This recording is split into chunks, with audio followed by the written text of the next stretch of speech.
Hi hello నమస్తే. అయితే friends ఈరోజు వీడియో ఏంటంటే మనం గతంలో చెప్పాము మన గొర్రెలు మొత్తం అమ్మేసాము. కాకపోతే రేపు తీసుకెళ్తారని చెప్పాము. అయితే అవి తీసుకెళ్ళడానికి అయితే ఇప్పుడే ప్రెజెంట్ అయితే వెహికల్ అయితే వచ్చేసింది. అయితే ఫ్రెండ్స్ గొర్రెలు కొన్న వాళ్ళు అయితే మాత్రం మొత్తం గొర్రెలన్నీ చెక్ చేసుకుంటున్నారు.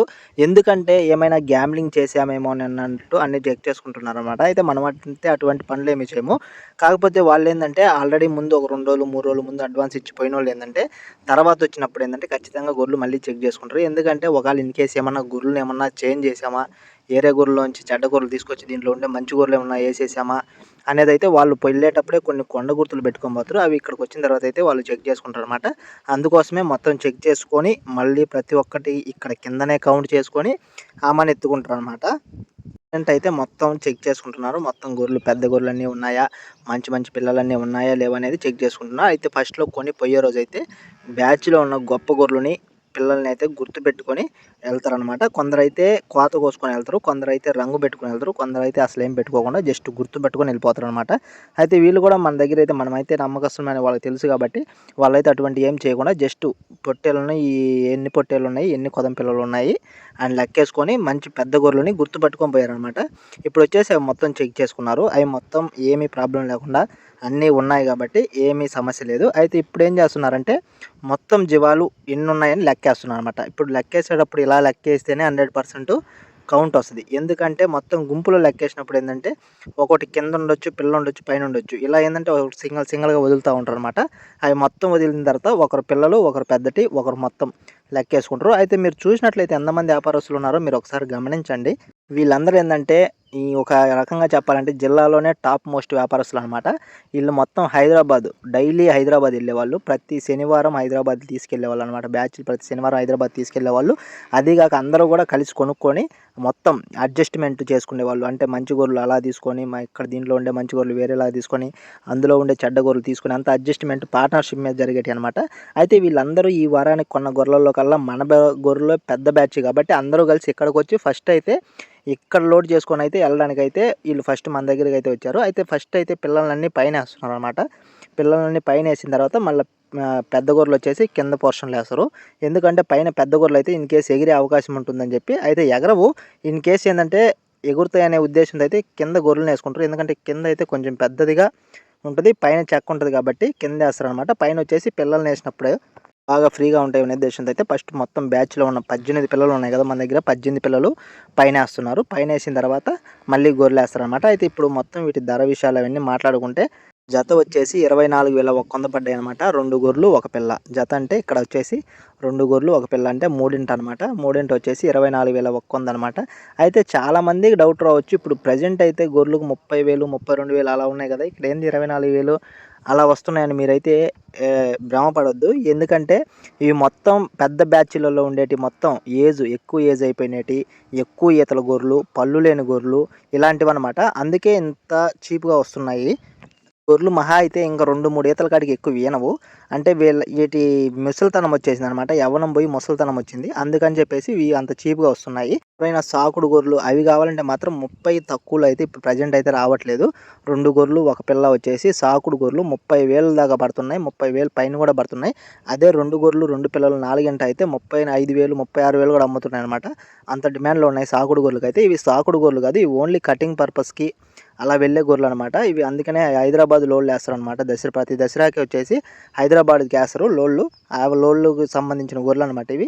ఇవేందంటే బ్యాచ్‌లో వచ్చేసి పెద్దటి ముసలి గొర్రెలు, పళ్ళు లేని గొర్రెలు, ఇంక ఈనకుండా పనికిరాని గొర్రెలు మాత్రమే మనమైతే తీసుకొస్తామనమాట. అవైతే చీప్‌గానే వస్తాయి. 22,000, 23,000, 24,000కు జత వచ్చేసి దొరుకుతాయి. మళ్ళా పిల్లలు కూడా ఇస్తారనమాట. పిల్లలు కూడా ఎలాంటివి ఇస్తారంటే ఎదుగుదల పెద్దగా లేకుండా చాలా మెత్తబడేసి పుట్టడంలోనే చిన్న సైజు పుట్టి జాలు లేనేటివి అటువంటి పిల్లలైతే ఇస్తారనమాట. మంచి పిల్లలైతే ఇవ్వరు.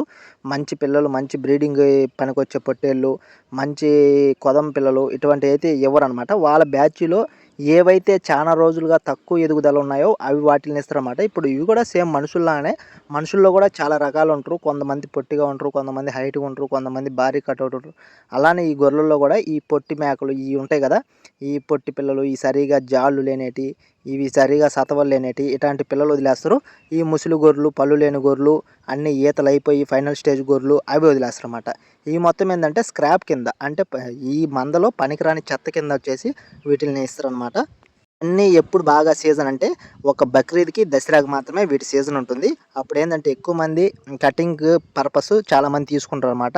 దసరాకి ఎందుకంటే మటను, చికెను ఇవన్నీ బాగా డిమాండ్ ఉంటుంది కాబట్టి, అయితే పెద్ద పొట్టేళ్ళు అవి కొంటే వరకు వాళ్ళకి గిట్టుబాటు కాదు కాబట్టి, ఇలాంటివి కొని ఖచ్చితంగా పొట్టేళ్ళు కూరలో మిక్సింగ్ చేస్తారనమాట. అది ప్రతి మటన్ షాప్ అతనికి తెలుసు. కానీ కొనే వాళ్ళకైతే తెలీదు. ఎందుకంటే వాళ్ళు ఒక పొట్టేలు తలకాయని చూపించి 40 కేజీలు, 50 కేజీలు అమ్ముతుంటారు. అదైతే మనకు తెలీదు. కానీ పొట్టేలు తలకాయని చూస్తేనే ఇది మనం పొట్టేలు కూర అని తినేస్తుంటాం అనమాట. ఎందుకంటే మనం అంత ఎక్స్‌పర్ట్‌లం కాదు కదా! ఏ చికెను, ఏ ముక్క దేనిది, ఏది పొట్టేలు మాంసం, ఏది గొర్రె మాంసం అని కనుక్కునే వాళ్ళం కాదు కాబట్టి, వాళ్ళైతే బిజినెస్ అలా చేస్తుంటారు. అయితే బిజినెస్ ట్రిక్ అనమాట అది. నేను చెప్పిన విషయం అయితే మటన్ షాప్‌లో వాళ్ళకి బాగా తెలిసుంటది. ఎందుకంటే మీరు కూడా గమనిస్తే ఒక్క పొట్టేలు తలకాయ ఒకటే పొట్టేలు తలకాయ ఒకటే చూపిస్తారు. వాళ్ళొచ్చేసి 60 కేజీలు, 70 కేజీలు కూడా మాంసం అమ్ముతారు. అంటే ఒక పొట్టేలు 60, 70 కేజీలు పడే మాంసం ఉండే పొట్టేళ్ళైతే వాళ్ళు కొయ్యరు కదా! మరి మీరు ఒక్కసారి ఆలోచించాలి. కానీ అది వాళ్ళ బిజినెస్ ట్రిక్ కాబట్టి మనం ఏం అనేదానికి లేదు. అవి ఆ పొట్టేల మాంసంతో ఇలాంటి మిక్సింగ్ చేస్తారనమాట. మేకపోతుల మాంసంతో అయితే ముసలి మేకలు, గొడ్డు మేకలు వాటిని మిక్స్ చేస్తారు. ఇన్ కేస్ పొట్టేలు మాంసం అయితే ఇట్లాంటి గొర్రెలు, చెత్త గొర్రెలు ఇయన్నీ తక్కువ ధరలో తీసుకొచ్చి ఆ మటన్ మిక్సింగ్ చేసి అది కొంచెం అది కొంచెం ఇది కొంచెం వేసేసి మంచి సేల్ చేసుకొని మంచి లాభాలైతే చూస్తుంటారు. అయితే బిజినెస్ అంటేనే మోసం కాబట్టి ఎవరు కూడా లెక్క చేయరనమాట. అయితే వ్యాపారం చేసేవాళ్ళు ఖచ్చితంగా మోసం అనుకోకూడదు కానీ అదొక ట్రిక్ అనమాట. వాళ్ళు చేసే ఆ ట్రిక్స్ వల్లే వాళ్ళకి అంత ఇన్కమ్. ఒక సండే వస్తే ఒక మటన్ షాపు ఇట్లాంటి పనులు చేయడం వల్ల 5,000 సంపాదించే మటన్ షాప్ 10,000 సంపాదిస్తుంది. అంటే ఎవరు ఎదుగుదల వాళ్ళు అయితే వాళ్ళు ఆలోచిస్తారు కాబట్టి మనమైతే దానికి ఏం చేసేదానికి లేదు కదా! మనం ఏం అనేదానికి లేదు. గమనిస్తే గొప్ప గొప్ప రెస్టారెంట్‌లో కూడా వేసేది వీటి మాంసమే. ఎందుకంటే వాళ్ళు పొట్టేలుని తీసుకొచ్చి పొట్టేలు మాంసం చేసే అంత అయితే ఉండదు. ఎందుకంటే వాళ్ళ ఆ సాలరీసు, ఆ రెంట్లు అవన్నీ పోల్చుకుంటే వరకు పొట్టేలు మాంసాలు, మేకపోతు మాంసాలు అవన్నీ ఉత్తి మాటలు. ఆ రెస్టారెంట్స్‌లో దొరికేదంతా ఇలాంటి గొర్రెలు, బక్క మేకలు, ముసలి మేకలు, గొడ్డు మేకలు అటాంటి మేక మాంసం అయితే అది. ఈటి మాంసం అయితే ఈటి మాంసం చెప్పేసి పొట్టేలు మాంసం అని చెప్తారు. మేకపోతు మాంసం అని చెప్తారు. అయితే మనమైతే ఎవరు కనుక్కోలేం కాబట్టి తినేస్తామనమాట.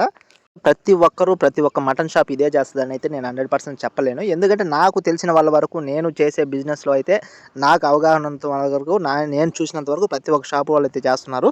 అయితే నాకు తెలియని వాళ్ళ గురించి నేను మాట్లాడట్లేదు. వాళ్ళు ఎలా చేస్తారో, వాళ్ళు పొట్టేలుని కోసి అమ్ముతారో మనకు తెలీదు. ఇలా మిక్సింగ్ చేస్తారో చేయరో కూడా తెలీదు.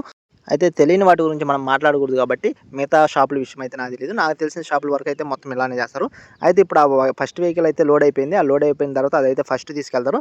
అంటే ఇది మొత్తం 60 కదన్న జీవాలు మొత్తం 56 ఉన్నాయి. 56 ఉన్నాయి మొత్తం. అంటే 18 పిల్లలు, 36 ఇవి సరిపోతాయి కదా అని మీకు డౌట్ రావచ్చు. అయితే అదొకరికనమాట, ఇదొకరికనమాట. వీటిల్లోనే కొన్ని బ్యాచ్‌లు అంటే ఇవి ఇంకా స్క్రాపు.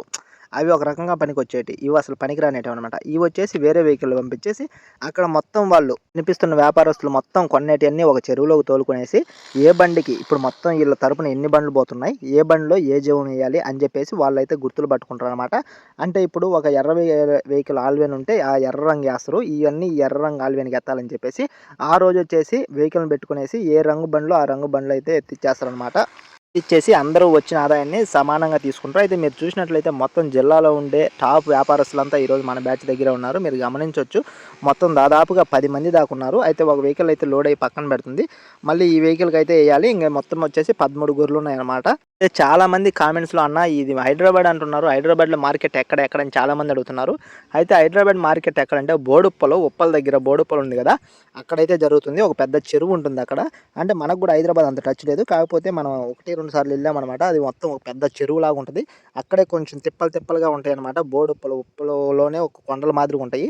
అక్కడైతే వచ్చేసి మొత్తం ఒక రూముల మాదిరిగా ఏసేసి ఉంటారు. రూముల మాదిరిగా ఏసేసి అక్కడ ఒక ఏజెంట్లు ఉంటారు. వాళ్ళనైతే మనం కాంటాక్ట్ అవ్వాలి వెళ్ళిన తర్వాత మనకంటూ ఒక రూము అంటే ఒక షెడ్డు మనకి సెట్ చేస్తారనమాట మన జీవాలకి. మనం వెళ్ళేసి అక్కడ దించేసుకున్నామంటే మనం ఎంతకు అమ్మాలి, ఎలా అమ్మాలి మొత్తం వాళ్ళకి గాని ఎక్స్‌ప్లెయిన్ చేసినామంటే మన దగ్గరికి చిన్న వ్యాపారస్తులను అయితే తీసుకొస్తారనమాట. అయితే మనకు ఒక హాల్ వచ్చేసి ఇచ్చేస్తారు. ఆ హాల్‌లో వచ్చేసి మనం ఉండొచ్చు. వాళ్ళు మనకి ఏమి కావాలంటే అది తెచ్చిస్తారనమాట. అంటే తినడానికి తిండి కావచ్చు, బిర్యానీ కావచ్చు, మందు కావచ్చు, ఏ ఐటెమ్ కావాలంటే ఆ ఐటెమ్ అయితే మన దగ్గర తెచ్చిస్తారు. అయితే మనం తినేసి మనం జీవాలను అమ్ముకొని రావచ్చు. ఒకవేళ గాని మన జీవాలు గాని అమ్ముడుపోని పక్షంలో అయితే వాళ్ళైతే అక్కడ ఎక్కడ మేపుకోవాలో కూడా వాళ్ళు చూపిస్తారు. మనం తీసుకెళ్ళి మేపుకొని మళ్ళా మధ్యాహ్నం సాయంకాలంగా వచ్చేసి మళ్ళా తోలొచ్చనమాట. ఇంక లాస్ట్ ఫైనల్‌లో ఇవి అమ్ముడు బావు అని చెప్పి 2, 3 రోజులు చూసిన తర్వాత అతనే మళ్ళీ మటన్కి కేజీ వచ్చేసి 250 కానీ 300 కానీ 400 కానీ ఆ రోజు డిమాండ్ బట్టేసి ఇంత రేటు ఉంది లైవ్ వెయిట్లో నువ్వు వేస్తానంటే వేసేసి వెళ్ళిపోమని చెప్తాడు. ఇంకా మొత్తం మనం ఆ లైవ్ వెయిట్కి వేసేసి వచ్చిన వరకు తీసుకొని అతని కమిషన్ ఇచ్చేసి మన ఖర్చులు ఇచ్చేసి మనం వచ్చిన వెహికల్ అయితే రిటర్న్ అయితే రావాల్సి ఉంటుంది. మళ్ళీ అక్కడ ఒక సేటుగా హ్యాండ్ ఓవర్ అయ్యామంటే మన జీవాలు మొత్తం అమ్మించే బాధ్యత అతనిదే అనమాట. అయితే అతను ఓన్లీ కమిషన్ బేస్డ్ ఉంటుంది. ఇన్ కేసు మనకి అమ్ముడు వన్సరికి అయితే మటన్కి అయితే కూడా వేసేస్తాడు అనమాట. ఈ హైదరాబాద్ మార్కెట్ అంతా ఎలా ఉంటుందంటే అదొక మట్కా గేమ్ లాంటిది. ఇన్ కేస్ తగులుకుంటే జాక్పాటు, తగులుకోకపోతే అట్రప్లాపు అలా ఉంటుంది. మట్కా గేమ్లో తగులుద్దని గ్యారంటీ లేదు, తగలదని గ్యారంటీ లేదనమాట. ఇన్ కేస్ తగలొచ్చు, తగలకపోవచ్చు. మనం ఎంత మంచి సరుకు తీసుకోపోయినా ఒక్కోసారి అమ్ముడు బాగుపోవచ్చు. ఒకవేళ ఎంత చెత్త సరుకు తీసుకోపోయినా భారీగా లాభాలు రావచ్చు. అవైతే మనం చెప్పలేమన్నమాట. అయితే నేనైతే హైదరాబాద్ వెళ్తే ఖచ్చితంగా ప్రతి ఒక్కటి క్లియర్‌గా తీసేవాడిని గానీ నాకైతే అవసరం రావట్లేదు. మనం ఎప్పుడు జీవాలు తెచ్చినా కూడా మన ఇంటికాడే మనకు మంచి ఆదాయంతో సేల్ అయిపోతున్నాయన్నమాట. కాబట్టి మనమైతే ఎళ్ళట్లేదు. అయితే ఈ బ్యాచ్‌లో వచ్చేసి మనకు మొత్తం ఫస్ట్ అమ్మిన కాడి నుంచి మొత్తం చూసుకుంటే 36,000 ఆదాయం వచ్చింది. అయితే బ్యాచ్‌లో వస్తుంటుంది, ఒక బ్యాచ్‌లో పోతుంటుంది. వ్యాపారం అంటే సహజమే. అయితే ఈ బ్యాచ్‌తో కూడా మనకు ఆల్మోస్ట్ ఇంక రుణం తీరిపోయింది. ఇంక మన దగ్గర ఉండేది కేవలం 3 మేకలు, 2 పిల్లలు మాత్రమే ఉన్నాయి. ఇప్పటి నుంచి అయితే రెట్టింపు వేగంతో అయితే వ్యాపారం స్టార్ట్ చేస్తాం. ఇలాంటి మరిన్ని ఇన్ఫర్మేషన్‌లతో మళ్ళీ కలుద్దాం. Bye friends.